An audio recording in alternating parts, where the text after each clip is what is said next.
በዮርዳኖስ በሚገኙ የአሜሪካ ምስጢራዊ የጦር ሰፈሮች ላይ የኢራን ባሊስቲክ ሚሳኤሎችና ገዳይ የድሮኖች ጋጋታ ወርዶባቸዋል። በርካታ የአሜሪካ ወታደሮች መቁሰላቸው ተረጋግጧል። አሜሪካ በኢራን ምድር ላይ የሰነዘረችው የምሽት የአየር ድብደባ ቀጠናውን ወደ እሳታማ እቶንነት ቀይሮታል። ነገር ግን ጉዳዩ በዚህ ብቻ አያበቃም። በዓለም አቀፉ የነዳጅ መስመር በሆነው በሆርሙዝ ሰርጥ ላይ የኢራን ባህር ኃይል የአሜሪካ ጦር ጥበቃ እያደረገላቸው የነበሩ 4 ግዙፍ የነዳጅ ጫኝ መርከቦችን በቁጥጥር ስር አውሏል። የዓለም የነዳጅ ዋጋ ሊንር፣ የንግድ መስመሮች ሊዘጉ ነው። ይህ ሁሉ እየሆነ ባለበት ሰዓት ደግሞ በሌላ በኩል ፕሬዝዳንት ትራምፕ በአሜሪካ ሰማይ ላይ ለተከሰተው የሰደድ እሳት ጭስ ካናዳን ተጠያቂ በማድረግ አዲስ የኢኮኖሚ ማዕቀብና የንግድ ጦርነት አውጀዋል። ለመሆኑ ዋሽንግተን ለኢራን ምን አይነት ከባድ ምላሽ ትሰጥ ይሆን? የዓለም ኢኮኖሚስ ወዴት እያመራ ነው? ጦርነቱስ ወደ ሶስተኛው የዓለም ጦርነት ይቀየር ይሆን? ሁሉንም ዝርዝር መረጃዎች በዚህ ቪዲዮአችን ይዘንላችሁ ቀርበናል። እስከ መጨረሻው አብራችሁን ቆዩ።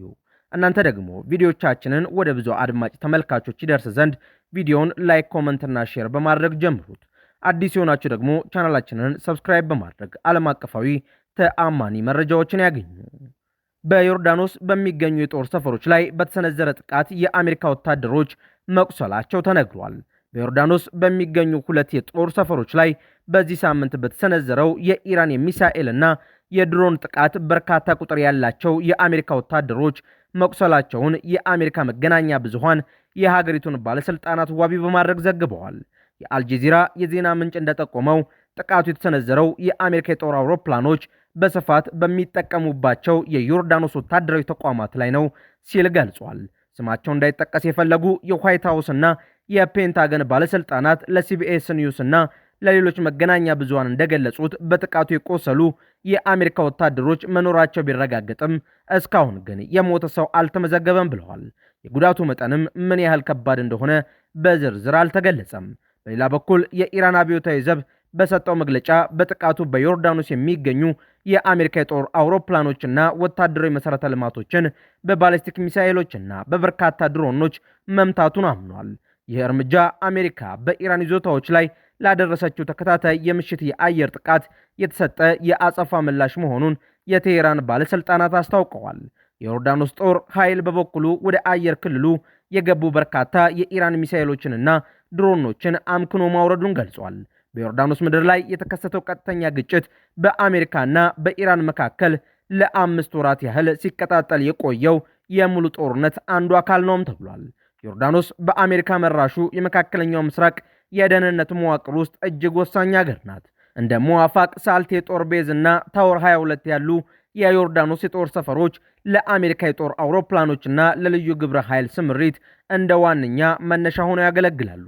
የኢራን አብዮታዊ ዘብ ጥቃቱን ተከትሎ የዮርዳኖስ ሕዝብ የአሜሪካንን የጦር ሰፈሮች እንዲያስወግድ ሲል ጥሪ አቅርቧል። ይህ የሚያሳየው ቴሄራን ወታደራዊ ጥቃት ማድረስ ብቻ ሳይሆን የኦማንን መንግስት ከውስጥ ህዝባዊ ተቃውሞ በመቀስቀስ ጭምር የፖለቲካ ጫና ውስጥ ለመክተት እየሞከረች መሆኑን ነው።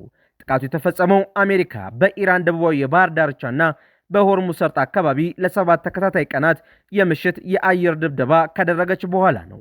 አሜሪካ በኢራን የኢነርጂና የሲቪል መሠረተ ልማቶች ላይ ጥቃት አድርሳለች በሚል ቴሄራን ክስ አቅርባለች። በዚህ ምክንያት የኢራን ጦር አጸፋውን በዮርዳኖስ ብቻ ሳይሆን በኩዌት፣ በባህሬን፣ በኦማንና በሶሪያ በሚገኙ የአሜሪካ ይዞታዎች ላይ ጭምር ለመሰንዘር ተገዷል። የሚያሳየው ቀደም ሲል የነበሩት የተኩስ አቁም ስምምነቶች ሙሉ በሙሉ መፍረሳቸውን ነው። በዚህ ሳምንት የተመዘገበው የአሜሪካ ወታደሮች መቁሰል ምንም እንኳን የዮርዳኖስና የአሜሪካ ጸረ ሚሳኤል መከላከያዎች እንደ ፓትሮይት ወይም ታድ ያሉ ስርዓቶች በርካታ ሚሳኤሎችን ቢያከሽፉም የኢራን ድሮኖችና ባሊስቲክ ሚሳኤሎች አሁንም ሰርገው የመግባት ከፍተኛ አቅም እንዳላቸው ያሳያል። ጥቃቱ የተፈጸመው በበቂ ሁኔታ ባልተጠበቁ ይዞታዎች ላይ ከሆነ በአሜሪካ የሀገር ውስጥ ፖለቲካ ላይ በትራምፕ አስተዳደር ወታደራዊ ውሳኔዎች ዙሪያ ከፍተኛ የህዝብ ተቃውሞና ትችት ሊያስነሳ ይችላል። ግጭቱ በቀጥታ ከሆርሙዝ የባህር ሰርጥ ቁጥጥር ጋር የተያያዘ ነው። ኢራን የአሜሪካ ጥቃቶች ካልቆሙ በስተቀር መካከለኛው ምስራቅ ባሉ የአሜሪካ ይዞታዎች ላይ የምታደርገውን የሚሳኤል ናዳ እንደማታቆም ዝታለች። በሆርሙዝ ሰርጥ የእንቅስቃሴ ፍሰቱ መዘጋቱና የነዳጅ ጫኝ መርከቦች መመታት በዓለም አቀፍ ደረጃ የነዳጅ ዋጋ እንዲንርና የዓለም የንግድ መስመር እንዲስተጓጎል እያደረገ ይገኛል። በጥቃቱ የአሜሪካ ወታደሮች መቁሰላቸው ዋሽንግተን ይበልጥ ጠንካራና ሰፊ የአየር ጥቃት በኢራን ምድር ላይ እንድትሰነዝር ሊገፋፋት ይችላል ተብሎ ይጠበቃል። ይህ ደግሞ ቀጠናዊ ጦርነቱን መቆጣጠር ወደማይቻል ከፍተኛ ደረጃ ሊያሸጋግረው ይችላል ተብሎም ተሰግቷል። የአሜሪካ ወታደሮች መመታታቸው ሲገለጽ፣ በሌላ በኩል የኢራንና የአሜሪካ ወታደራዊ ፍጥጫ ወደ ከፋ ደረጃ መሸጋገሩ ተዘግቧል። የኢራን አብዮታዊ ዘብ ባህር ኃይል ባወጣው መግለጫ የአሜሪካ ጦር ድጋፍና ጥበቃ የተደረገላቸው የኢራንን የባህር ክልል ደንብ በመጣስ ሲያልፉ የነበሩ 4 ግዙፍ የነዳጅ ጫኝ መርከቦችን በድሮንና በሚሳኤል በታገዘ የተቀናጀ ዘመቻ ማገዱንና መንገዳቸውን እንዲቀይሩ ማድረጉን አስታውቋል። እንደ ዓለም አቀፍ የዜና ወኪሎች ዘገባ አሜሪካና አጋሮቿ መርከቦቹን በሰላም ለማሳለፍ ወታደራዊ ጥበቃ ለማድረግ ቢሞክሩም የኢራን ጦር በወሰደው ፈጣንና ጠንካራ እርምጃ መርከቦቹ ፍጥነታቸውን እንዲቀንሱና እንዲቆሙ ተገደዋል ብሏል። የአሜሪካ ማዕከላዊ እዝ በበኩሉ የኢራንን እርምጃ ዓለም አቀፍ የባህር ላይ ጉዞ ነፃነትን የጣሰና ንግድን ለአደጋ ያጋለጠ ህገወጥ ድርጊት ሲል ኮንኖታል። ይህ ክስተት በኢራንና በአሜሪካ መካከል ሰኔ ወር ላይ ተደርሶ የነበረውን ለአጭር ጊዜ ዘለቀውን የተኩስ አቁም ስምምነት ሙሉ በሙሉ እንዲፈርስ ያደረገ ነውም ተብሎለታል። የሆርሙዝ የባህር ሰርጥ በዓለም ላይ ካሉ እጅግ አንገብጋቢ የነዳጅ ማስተላለፊያ መስመሮች አንደኛው መሆኑ ይታወቃል። በዚህ ጠባብ ሰርጥ በኩል ሳውዲ አረቢያ፣ የተባበሩት አረብ ኤሚሬትስ፣ ኩዌትና ኢራቅ ነዳጃቸውን ለዓለም ገበያ ያቀርባሉ። በዚህም እዚህ ቦታ ላይ የሚፈጠር ማንኛውም መስተጓጎል በዓለም የነዳጅ ዋጋ ላይ ቀጥተኛና አስደንጋጭ ተጽዕኖ ያሳድራል። የኢራን አብዮታዊ ዘብ ባህር ኃይል የተጠቀመው ስልት ያልተመጣጠነ ጦርነት ማሳያ ነው እየተባለም ይገኛል። አሜሪካ ግዙፍ የጦር መርከቦችና ከፍተኛ የቴክኖሎጂ ጥበቃ ብታደርግም ኢራን በርካታ ቁጥር ያላቸውን ትናንሽ ፈጣን ጀልባዎች፣ ርካሽ ግን ገዳይ የሆኑ ካሚካዜ ድሮኖችንና የባህር ዳርቻ ላይ የተጠመዱ ጸረ መርከብ ሚሳኤሎችን በመጠቀም የባህር ላይ ጉዞን ሙሉ በሙሉ ማስተጓጎል እንደምትችል በተግባር አሳይታለች።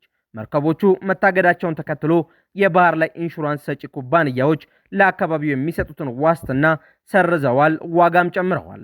በዚህ ምክንያት በርካታ የጭነት መርከቦች ረጅምና ውድ የሆነውን የአፍሪካን ደቡባዊ ጫፍ የመዞር አማራጭ መስመር ለመጠቀም ተገደዋል። ይህ ደግሞ በዓለም አቀፍ ደረጃ የዋጋ ግሽበትን ሊያባብስና የኃይል አቅርቦት ቀውስ ሊፈጥር ይችላል ተብሎ ተሰግቷል። ይህ በእንዲህ እንዳለ ፕሬዝዳንት ዶናልድ ትራምፕ በካናዳ ላይ ተጨማሪ የኮታና ታሪፍ ማዕቀብ እጥላለሁ ሲሉ ዝተዋል። የአሜሪካው ፕሬዝዳንት ዶናልድ ትራምፕ ከካናዳ ድንበር ተሻግሮ ወደ አሜሪካ እየገባ ላለውና ለከፍተኛ የአየር ብክለት ምክንያት ለሆነው የሰደድ እሳት ጭስ ካናዳን ተጠያቂ አድርገዋል። ፕሬዝዳንቱ ካናዳ ደኖቿን በአግባቡ ካለመንከባከቧና ፍርስራሾችን በወቅቱ ካለማጽዳቷ የተነሳ በአሜሪካ ከተሞች ላይ ከባድ የጤናና የኢኮኖሚ ጉዳት እያደረሰ ነው ሲሉ ከሰዋል። ትራምፕ በገዛ የማህበራዊ ሚዲያ ገጻቸው ባስተላለፉት መልእክት የአሜሪካ ሰማይ በቆሸሸ በተበከለና አደገኛ በሆነ አየር እየተወረረ ነው ካሉ በኋላ ይህ ድርጊት የካናዳ መንግስት ሆን ብሎ ያደረገው መዘናጋት ነው ሲሉ ገልጸውታል። በዚህም የተነሳ በአየር ብክለቱ ምክንያት እየደረሰ ያለው በቢሊዮን የሚቆጠር ዶላር ኪሳራ ካናዳ በአሁኑ ወቅት በአሜሪካ ላይ የከፈለችው ባለው የንግድ ታሪፍ ላይ ተጨምሮ መታሰብ እንዳለበት አስታውቀዋል። ፕሬዝዳንቱ በጉዳዩ ላይ ከካናዳው ጠቅላይ ሚኒስትር ማርክ ካርኒ ጋር የስልክ ውይይት እንደሚያደርጉና ኦታዋ ለዚህ ችግር ምን መፍትሄ እንዳላት በጥብቅ እንደሚጠይቁ ገልጸዋል። በአሁኑ ወቅት የካናዳ የሰደድ እሳት ጭስ እንደ ዲትሮይት፣ ክላቪላንድ እና ዋሽንግተን ዲሲ ያሉ ዋና ዋና የአሜሪካ ከተሞችን በመሸፈኑ ከቤት ውጪ የስፖርት ጨዋታዎች እንዲሰረዙና በሚሊዮን የሚቆጠሩ አሜሪካውያን ለጤና ጠንቅ በሆነ አየር ውስጥ እንዲቆዩ ተገደዋል ተብሏል። ውድ የአውደ ዓለም የዩቲዩብ ቻናል ተከታታዮቻችን አዳዲስ የተሰሙ ሰበር መረጃዎቻችን እነዚህን ይመስሉ ነበር። በእነዚህ መረጃዎች ላይ ያላችሁን ሀሳብ አስተያየት በኮመንት መስጫው ላይ አስፍሩልን። አዳዲስ መረጃዎችን በፍጥነት ለማግኘትም ቻናላችንን ሰብስክራይብ ማድረጋችሁንና ለሌሎች እንዲዳረስ ላይክ እና ሼር ማድረጋችሁን እንዳትረሱ። በሌላ መረጃ ዳግም እስከምንገናኝ ሰላም ቆዩን።